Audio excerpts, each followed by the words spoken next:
I'm really excited. Yeah. I was so thrilled and excited to get your email because when we started our seed library, I had no idea where to begin. And I began with the library network, and it kind of helped me get my bearings because I didn't even know how to wrap my brain around it.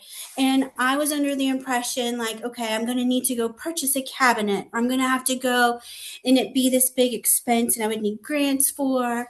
And all of the resources that you gave, like on the website, it Mhm. gave me this picture of like, no, it doesn't need to be complicated and it doesn't need to be expensive. And it does, It and it, can be, but it doesn't need to be. It can be a shoebox. right. Yeah, yeah, exactly, exactly. So I was just so, it was so validating to get your email and just really full circle, I guess. And So I was so when did you excited. open? This year, Oh, you opened uh, this year. Okay. Okay. Wonderful. Yes. So we are a National Wildlife Federation eco school, green flag school, and every year, this is our second year. I say every year, this is our second year. We do stewardship action projects so we can earn our green flag, and so we're going for our second green flag. And this year's project, instead of it being disconnected projects, we have one big project, and everything supports it. And that big project is Seeds of Stewardship. And our Mm. goal is to connect kids to nature, but also increase the biodiversity of our campus. And every day in outdoor education, which is a specials class like art, music, and PE, we ask what lives here. And we have identified over 300 species. And so the kids were like, well, we want more stuff to get here. So we've decided that we need to build new habitats. And through brainstorming, we said, well, we have all of these native plants. Let's collect their seeds and see if we can grow them. And that's how our seed library was born. And I reached out to, I did not know how to collect seeds. I didn't know if it was a special thing that we do. And so DNR and Georgia has a native nursery, Mhm. and they sent two technicians to train us on some methods. And Wow. the methods are accessible and easy and not complicated. You don't need equipment. And so they taught us some techniques, and then they taught us how to clean the seed to put the seeds into the envelopes. And so we've kind of got this process of we go in on our walks and we gather seeds, and I'm gonna show you. So So let me. I just don't know if you saw, but Karina just Yeah, joined us. Karina's Yeah. joining. So Hi, Karina and Karina. Carrie. Nice to meet you. I just kind of wanted Um, to listen in and say, Yeah, and and yeah, Carrie and hear Carrie, why don't you everything. tell us, why don't you, before we jump into that, maybe it might be good to hear a little bit of just like I saw, like your little thing, like a nature educator and all that stuff. So it might be good to get a little bit of background on that too. Yeah. so Yeah, so my name is Carrie Welcher, and I'm an outdoor educator at Carver Elementary. We're upper elementary, we're only fourth and fifth grade. We have about 680 students. It's a And big my school. class is a specials class like art, music, PE. So they get 45 minutes a week of outdoor education. And we're environmental education plus outdoor recreation combined. And we're a National Wildlife Federation eco school.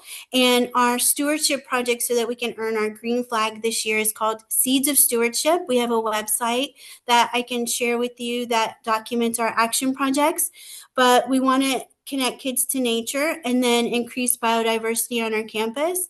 And we're collecting native seeds, and we have a seed library that we just started.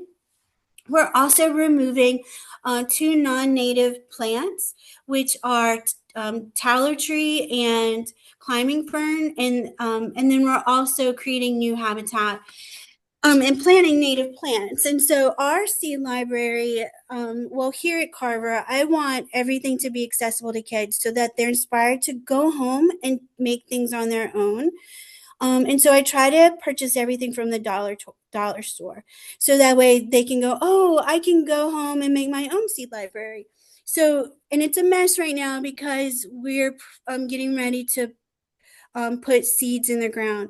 And we're at this phase right now where half of our seed library is in the fridge because they need cold Full to be in the stratification. Uh-huh. post. Yeah, and then these are warm wet, so we're gonna get ready to start planting these. But this came from the Dollar Tree. It's a stacking bin, rolling cart, and we dry seeds. So they're organized by species. And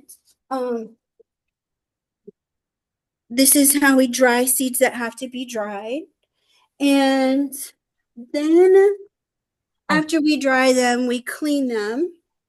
And then these little containers are from the Dollar Tree, and the little envelopes are from the Dollar Tree. And so they're sorted by species, and the kids have learned how to clean them. And we clean them with different methods. But we clean them by hand, and we've even invented new methods for cleaning. For example, we've gotten really, really good at cleaning cattail, which was advantageous of me to do indoors. If you've never experienced exploding cattails. Exploding cattails, yeah. And we've also invented, we have a ton of, it's a wetland species called yellow-eyed grass. And I don't see it in front of me right now, but we've invented a new method of cleaning them.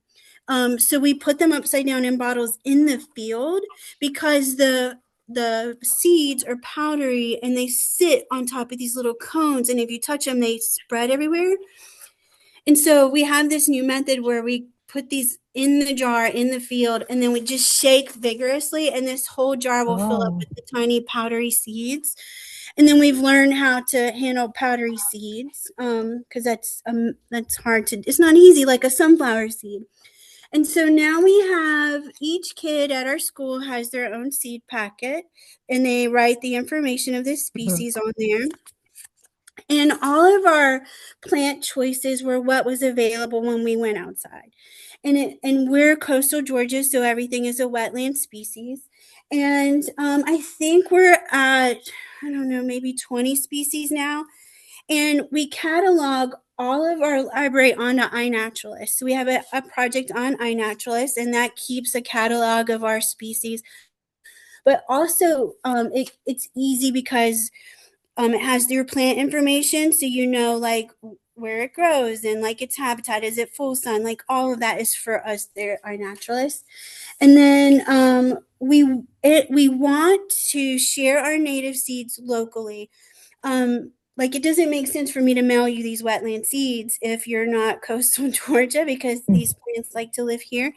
And so we've partnered with the Georgian Native Plant Society and some other organizations, and we'll be sharing our seeds.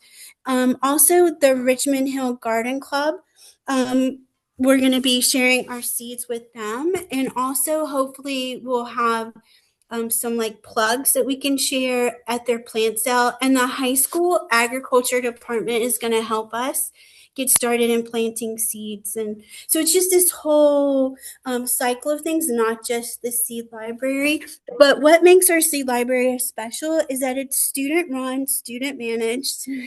I'm not involved, which is why it looks like a mess, but it makes sense to what we're doing here. And then every single kid has their own seed that they collected, and they're just, they're managing the growth of their plant now. And then we're gonna. And what types of things do you encourage them to write on the envelope? So you have to write the common name and the scientific name, the date that you found it, and then where you found it, and then your name. And then we have a environmental club with our eco team. They've been fascinated with vintage seed packets, the artwork. And so now they're going to make some really gorgeous seed packets and kind of like make it fancy. And then we're going to have a QR code that you scan, and it goes to the iNaturalist listing for that observation. And we're waiting on our label printer to come. So the kids will attach a QR code too. So some of our packets are fixing it fancy. But at least at minimum, the date, the species and scientific name, and where you found it. And then some kids will put full sun or wet, warm, wet, so directly, or, it needs to go in the fridge for 30 days. So it's kind of like an overview of And we're brand new, so we're not experts. We're learning as we go. So that's We're all kind of learning as we go. That's kind of part of the whole process yeah, of the seed library work. Yeah. yeah. Wow, that's It's wonderful to amazing. hear. Yeah. Yeah. I mean, it seems like you've got Oh, such thank a you, solid start to the work that you're doing and involving the kids. I thank you. would love to know. I think I saw on your website that you're also stewarding some critically endangered species. Were those plant species, or was that, I can't remember So, which one, but no, they are plants. We have one that is listed as critically endangered in Georgia, but not elsewhere, and that's ball moss. And we have found two on campus. But most recently, in our forest, we found an endangered plant. It's a T1, so it means it's almost extinct. But what's shocking is it's endemic to Florida. And so that's what's surprising to all of the experts that we're working with. But it was so exciting when I found it and uploaded it to iNaturalist last spring. It said it was Pineland lantana, which is endemic to Miami. And I reached, it's a long story of all the experts I've involved. But we through all of my research, and I found this retired botanist, and he lives nearby, and he came and we verified it, and it's a variety of that one from Miami, and it's Florida lantana. But when he verified it, that day was so exciting to find an yeah. endangered plant, because with kids they think of endangered species as being exotic and far away and maybe lives in Africa. And mammals. Yeah. Charismatic Yeah, species. and Charismatic mammals. species. And what's really interesting is I'm like shouting from the rooftops, look at this endangered plant, all these experts, DNR, et cetera, et cetera.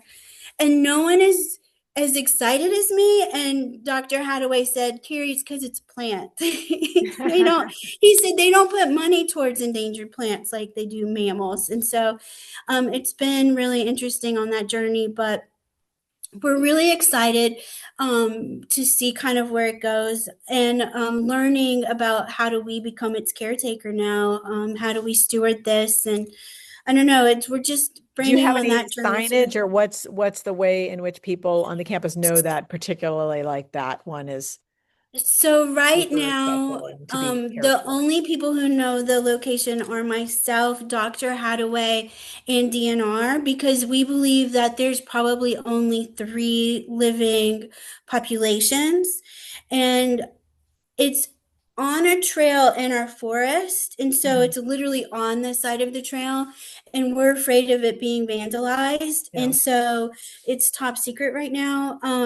And we're also worried about the contract team that mows that area will mow it, and so we're waiting on advice from DNR, because I know too one of the conservation things with this plant is to not disturb the area. Like it doesn't like disturbance. Mhm. So yeah, that's it's we don't have signage for it yet. Okay. But we do have posters all over this school.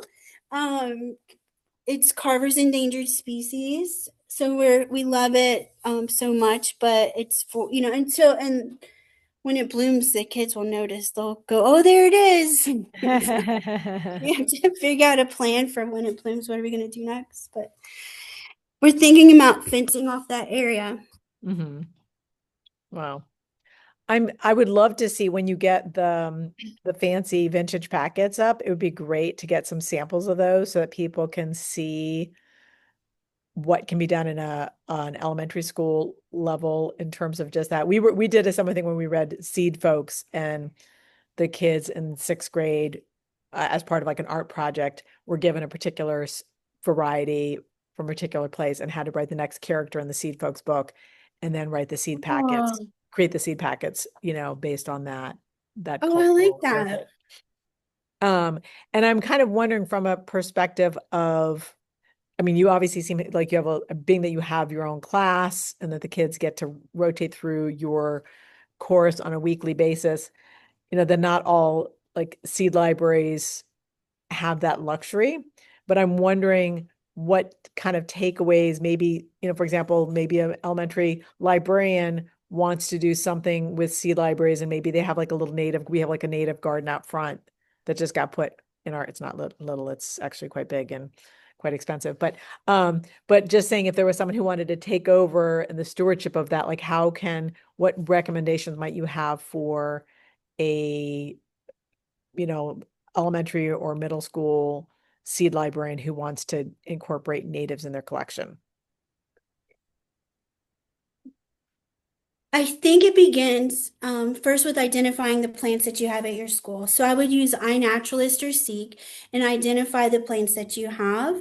And then in the fall or at the beginning of winter, whenever that season is for wherever your location is, um, take collection tools. It could be a plastic cup, it could be a Ziploc bag, a paper bag, an envelope, and collect the seeds. And then come back to a location and clean the seeds together and then put them in your envelope. So, like that whole process, I can do in 45 minutes. So, we go for a hike, we find our seeds, we collect our seeds.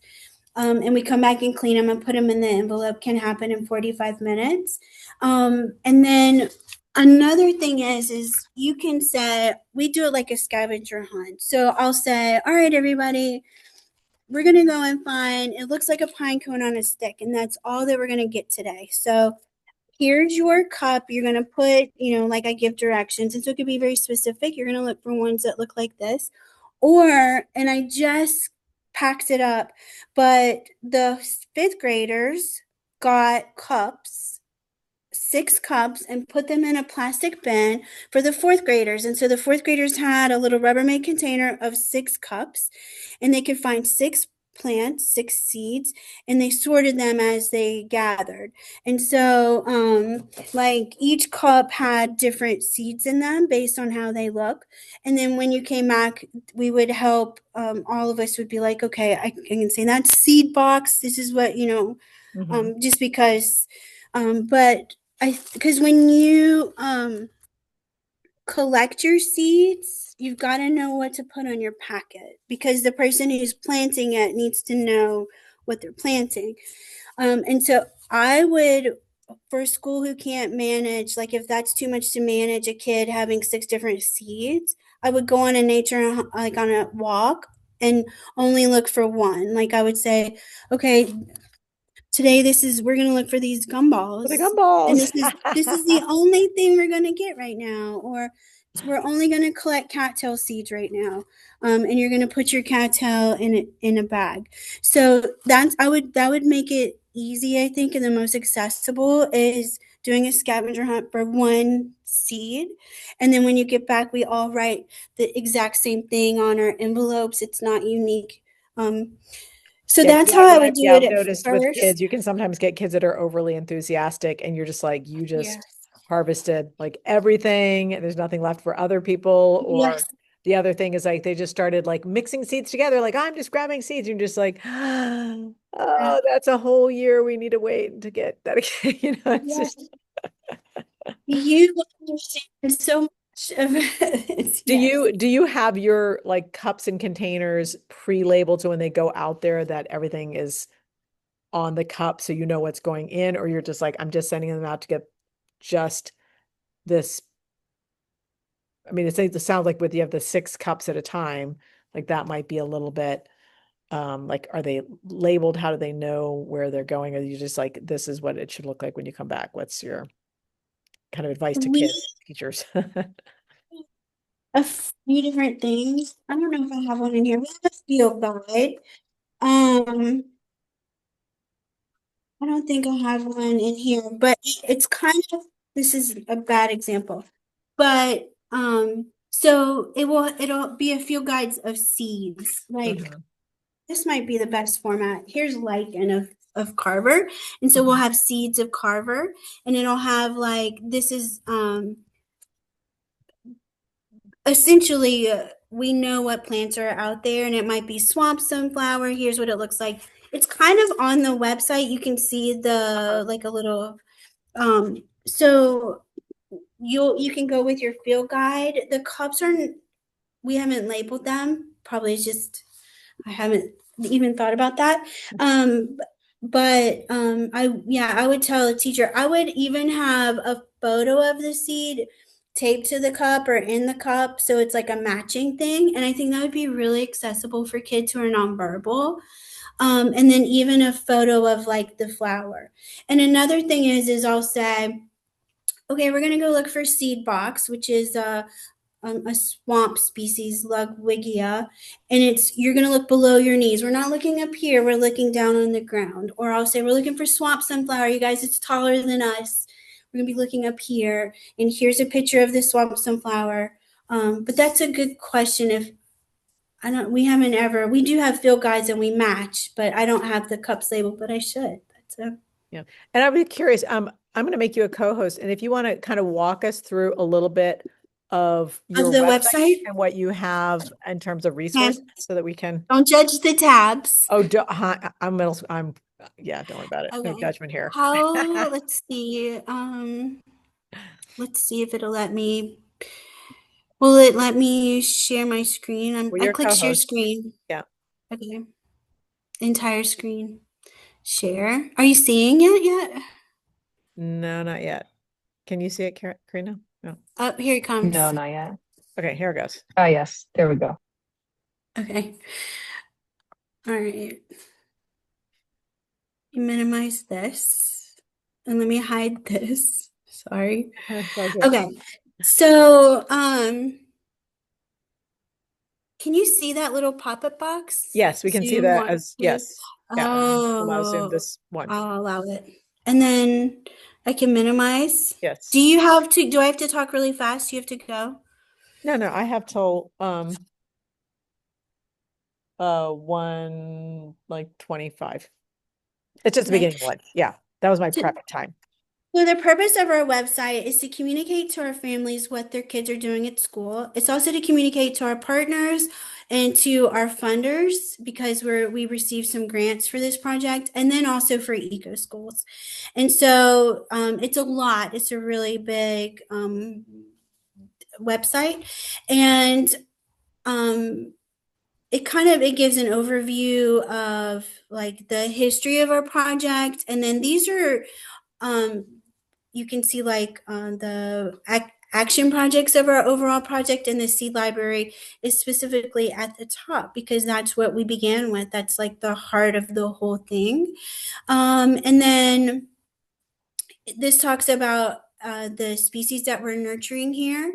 And then just this week, a bill was introduced in Georgia to make the sweetbay magnolia, our state flower. So that's part of our project is to write our senator to vote yes on House Bill 955. And then we want to, number one, support our keystone plants. And so we have Do you want to collected explain all of. like a keystone species just for if we share this video, if you're okay with that with other people, what a keystone species is, because not everybody has that Oh, science background. yeah, absolutely. So our keystone plants support a critical role in supporting insects and the whole and wildlife and the whole ecosystems. And our goal is to increase biodiversity on our school campus. And so stewarding these keystone plants will help us towards that goal. And these are plants that we have collected seed from.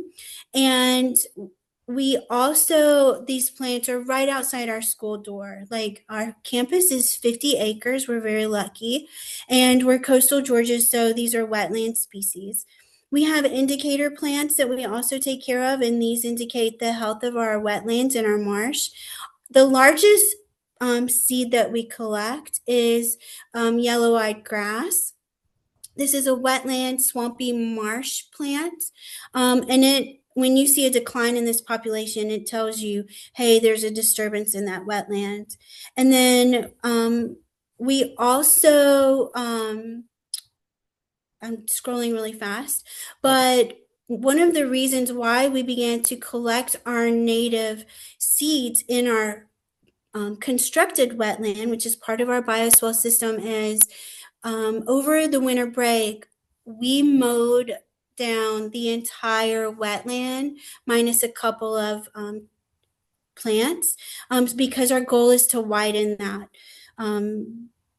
habitat and increase it and make it a stronger habitat. And so we collected the seeds so we can restore and plant the plants that we took out. Another activity that we do, another action project, is removing our non-native species. And so if a school or an organization is collecting native seed, you can also map what's non-native that you don't want to collect and document those plants so that they can be removed and be part of that plan. And I'll keep scrolling. We have a day of service coming up where our families will come and help us restore habitat and remove some of that in non-native plants. Here's a before and after of, Wow. so in April, you can see these are the seeds that we collected on the left, and on the right is after we've mowed the whole entire habitat down. And our intention is to increase the square footage of the pond because it is home to 17 two-toed amphiuma, which is North America's largest salamander. It has greater siren. It has 9 species of fish. I think there's 4 species of turtles. And so it's just a tiny little retention pond in our bioswale system. And This was here's a a human-made pond or yeah, okay. it's a retention pond from our it's part of the ditch stormwater drainage system. And it has culverts that connect to a local creek which connect to our river. And so you can see almost all of the plants in our seed library came from what you see on the left, which is and we've documented almost over 300 species living just in that tiny area. It's in the middle of what we call our car rider loop. It's where our cars, families come and pick up students. And then here's an overview of our entire campus. And so we have different biomes or habitats. We have a forest and swamp and ponds and a ditch and wetlands. And our seed library and our planting native plants begins with us understanding our soil. And our soil, because we're coastal Georgia, it is almost nothing but clay. Yeah. And students learn how to conduct soil tests and identify our soil. So that way, when we go to plant the plants from our native seeds that we've collected, we'll know where and how they grow. And all of our field equipment for collecting native seed, all of this can be purchased at the Dollar Tree. And the reason we do that is because we want kids to be able to go home and make their own field investigation kits from things that are easily purchased or cheaply purchased. Or the things were found at school, like cups and spoons and kids' scissors. Oh, here's one of our collection trays I was telling you about that 5th graders made for 4th graders. Students can collect a lot of different seeds at one time. And here's some more soil activities. And here's where we begin cleaning the seeds and putting them in the envelopes. Here's our seed library, and all of these items have been purchased at the Dollar Tree except for the stacking cart on the right. That's just a recycled school supply cart that we purchased on Amazon. But in the middle, these stacking trays and these individual containers are from the Dollar Tree, as well as the envelopes. And they're organized by species. And the trays on the right, these stacking trays, are where a lot of seeds have to dry before you put them in the envelope or they'll get moldy. And so we dry them for, I would say, a couple of weeks before we put them in the envelopes for some of those species. And here's some collection days. We're also creating an herbarium. So that's really fun for kids. They can't help but making bouquets when we prepare for plant pressing. So that was really fun. You could see your seeds drying on the left, and then sorting again envelopes by species. We also collected acorns, and that's part of our seed library. And now we have some terrariums. And here we're doing, a lot of kids have never experienced cattails. Some children truly believe that they're corn dogs and that we have a corn dog farm here. But we learn about the phenomena of bursting cattail and how that corn dog thing that we see is actually seeds. And we hold them because some kids have never experienced what it's like to hold something that's weightless. And then we also do tests where we show that it's hydrophobic and they'll float on the water. And then here, kids planning for habitat restoration. And then we're doing plant research. And I'm sorry to be going But no, so this is awesome. fast, No, this is great. but it's Oh, can you it's go back it's to a that one with the image of that one right there, native plant profile? Yes. Okay. So students can use this form to do their own plant research on the plants that we have here at school.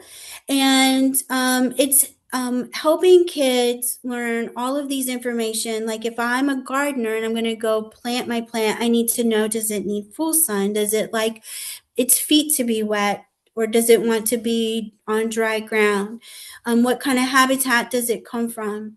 Hmm. Is it going to have blooms in the fall? Do I, if I'm planting a garden, I might want blooms year round, and so it'll when does it bloom? Is it going to come back every year? Is it never coming back? Is this a seed that's going to become a tree, or is it going to be just a little flower? Because a lot of people don't want to plant trees because they're so big.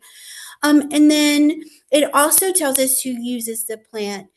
Is this a plant that insects live on, or is it also a plant that birds like to use? And so this is just a little template that we have, and kids can fill this out for the seeds that they collect. I'm curious with that in terms of like native usage as well, like if there's any connection with like cultural usage of plants. Yeah, absolutely. One thing is that here at Carver, we do talk about the native uses of some plants like cattail. And I have to be really careful about talking about edible plants, like, oh, this plant can be used as food or as, if your stomach hurts, you can eat it or anything like that. Because I have students who will eat the plant as we're out in the field, and that's kind of it puts us in a dangerous Right. situation. So I have to be really careful about how I talk about the uses of plants. And but we do talk about how cattails have been used in multiple ways. But Oops, I I'm just do gonna like lose that my light idea. here. Can you go back to it one more time? I was curious with the part down at the bottom where it says seeds need. Is that like cold when you're talking cold and moist? Are you talking cold stratification? What do you mean in terms of the cold? I'm thinking about like California where we need, there's cold stratification, there's scarification, and I'm just wondering if that kind of overlaps. Absolutely. Yeah, and now I'm realizing I should be more clear on that point. I'm glad that you asked that question. But yeah, it is cold stratification or hot, dry stratification. I think I'll change that to stratification. And what would be great, I mean, and once again, I'm not wanting to add any work to your plate, but if you could link, if that's a handout, that would be nice. So I do have this actually. I do have it here on plant information. I think I might have it here on this page. So this is sorry to interrupt with a side quest, but I don't this is like a meme, but we have most of these Ludwigias at our school and they all look the same. I thought that I had it here, but it will be Okay. linked here. I think I had it before and I may have removed it. And so the next thing that we do is DNR came and taught us field collection methods and field cleaning methods. And some of the cleaning is done by hand and some is you agitate. Here's a collection method using a badminton net where you just tap the plant and the seeds fall into a net.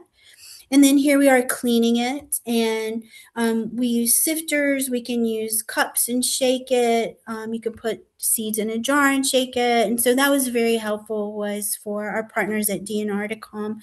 And we've put videos on our website of different cleaning methods to make it easier for other kids. Like this student is using a plastic bag to clean the seeds. Just demonstrate, here's a demonstration of cattail, and students also create their own cleaning methods. Like you can see in the bottom right, she's rubbing her hands together, putting the seeds between her hands and rubbing them together. That was a new method that she developed. And so after we clean the seeds, gather the seeds, dry them, and clean them, we bring them back and put them in their envelopes. And every student has their own seed envelope. And the reason why we have our seed library and we're planting our native plants is to increase the biodiversity at our school. We've documented over 300 species. This links to iNaturalist. These are our plants on iNaturalist, and these are them sorted by genus. And then here's our seed library, which is cataloged at iNaturalist, and I'll go back to that in a second. And here we are conducting some different surveys out in the field. And then here's one of our projects where we're creating an herbarium and we're pressing our plants just to create a new library or database. So going back to our seed library inventory, we've created a project on iNaturalist to document our seed library inventory, and every envelope will have a QR code, and when you scan it, it goes to the observation. And so that way people can get scientific information about their plants. You can also see all of the species that we have here at Carver, and these are all coastal Georgia wetlands. These also live in northern Florida and up into South Carolina, and some of them are also specific to the southern region. But this has been really helpful for us. It also gives us a big picture of what plants we have available, what they look like when they're in bloom, and we'll use this data and information when we go to design our garden, our new habitat. Together, and then do we want to have a garden with just yellow plants and yellow flowers? So we're at the beginning phase now of creating new habitats. So I hope that's kind of been a helpful overview. On our website, we also have all of our activities that we're doing that will for our Eco School National Wildlife Federation Eco Schools program. If any school is going to have a seed library, I encourage you to register for free with the National Wildlife Federation so you can earn a certificate or an award for your work and your effort. And also on our website, we have plant information and plant profiles. Oh, this is that plant profile. It's on Canva. And so these are ones that along with one of our partner scientists, has validated. So I make sure that I have correct information. But, and these are also, we use as a field guide in the field. So students can see the bloom, and they can also see what this seed looks like when we go to collect it. So it's kind of like a field guide. And so that's linked right here under plant information as plant profiles. And then each plant has its own information. And that's been really important for our members of the garden club. They like to, when they get their seeds, they want that plant information. So I hope that was really a helpful overview. That is amazing. Amazing. Like I said, when I saw your website, I was just like, oh, I need to reach out to Carrie and have a conversation. Oh, thank you. This is just so helpful. And just the stewardship you're doing and the involvement with kids is such an inspiration. Karina, did you have any questions? Because you're going to be kind of following up with native seed libraries and helping to document. I mean, no, yeah, no. Thank you for letting me listen. First of all, everything. This is so cool, so interesting. Wow, you guys are making my day. Thank you so much. No, I didn't. I honestly don't have any very specific questions right now. I think that I don't know. I'm like excited to look more into just creating something like that and like in something like that for us here. And I'm sure it's going to be a lot different plants than what you have over there. But you know, yeah. So I say this not to be cheesy, but Carver Elementary's namesake is George Washington George Washington Carver, Carver, Dr. I George know. Washington Carver. And our favorite quote is start where you are with what you have, make something of it, and never be satisfied. So just start with the plants that are around you, collect their seeds, and begin with what you have. And just grab some envelopes from a drawer, and that's all you need. Yeah, just start right there and then grow it from there. Wonderful. I Okay. think this is a good place to stop the video. And we would love to be able to share this out and like make this into like a YouTube video if that is at all possible. Oh, yeah, Okay. absolutely. And I would love to partner with the Seed Library Network. I don't know how we can do that or what that means, but I know that I can